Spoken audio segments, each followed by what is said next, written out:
পার্কে মাইয়া মানুষ নিয়ে বসে রয়েছে, এর ভিতরে আবার ঝগড়া। ইস,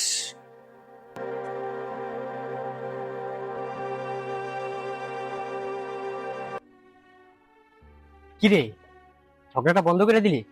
ঝগড়া দেখলে জ্ঞান বাড়ে, কিন্তু তোর লেগে পারলাম না।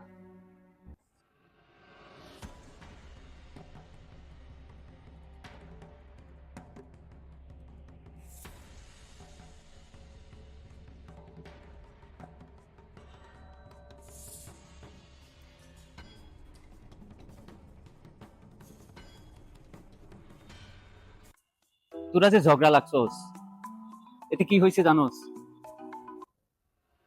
আমি ঝগড়া থামাইছি বলেই হুমায়ুন আমার সাথে ঝগড়া লাগছে। এর বুঝি ঝগড়া দেখতে ভালো লাগে। আমি পালের নিয়ম ভাঙি নাই। ঝগড়া না দেখলে কারণ বুঝবো কি আর সমাধান করবো কি?